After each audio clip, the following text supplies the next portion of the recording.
Any questions for Professor Drummond? Oh, Professor Drummond has a question. Hold on a second.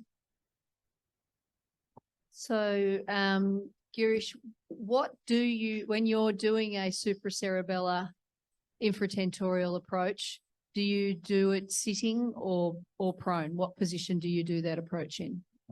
I do the prone position, not And the sitting. why is that?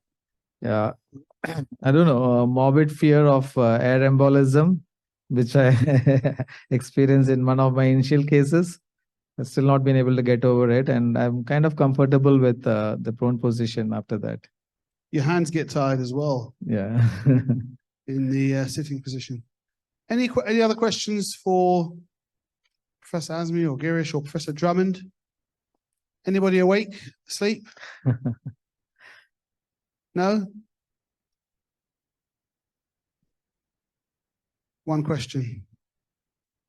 Great.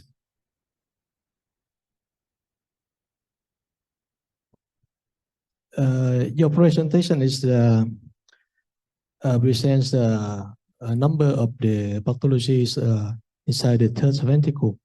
But I mean, the biopsy is very important when we make the diagnosis before we decide the open craniotomy, because it's very risky. The third ventricle is very challenging for neurosurgeon. So how can you decide what kind of tumor you biopsy first, or frozen sections during the craniotomy? And the second question, for the endoscopy biopsy, I see you choose the two trajectory, one for ETV and one for biopsy. When we combine, we use the angle scope with only one single trajectory. Okay. Yeah, it's a good question. By dictum, the tumor has hydrocephalus and patient has raised SCP features because of hydrocephalus and requires a CSF diversion.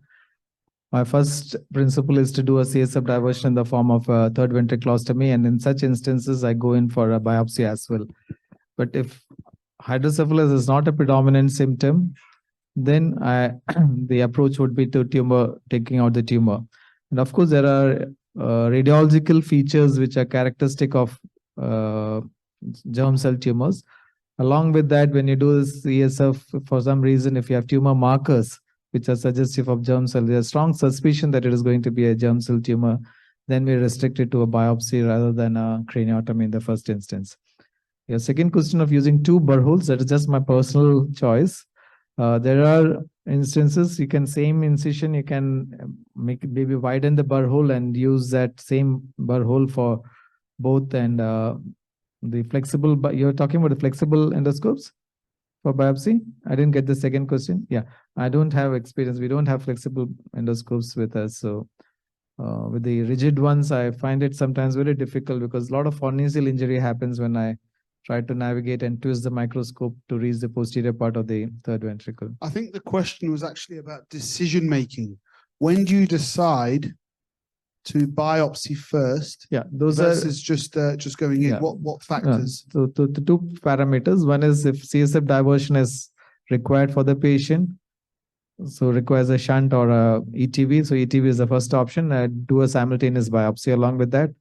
If there are radiological features which suggest that there's going to be a radiological or biological features which suggest that it's going to be a germ cell tumor, are limited to a biopsy. But if it is other features, like you're sure it's a pineal parenchymal tumor or a pineoblastoma or a pineal parenchymal tumor of intermediate differentiation, or say a velum poscitum, interposcitum meningioma and so forth, then you go in for a primary craniotomy.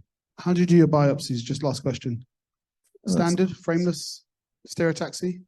No, endoscopic biopsy. Hello, With I meant for the option where you said there was no no, need for only CSF if there is diversion. hydrocephalus. I'm not very comfortable doing a stereotactic biopsy for a Okay, so Fine. only in that circumstance. yeah, we'll do it. only if there is hydrocephalus. I'm not there are, I mean, my colleagues do, but I'm not personally very comfortable reaching the midline for a biopsy. Even brainstem, I saw you showing a brainstem biopsy, but I'm a bit wary of putting a stereotactic needle for a brainstem biopsy as well.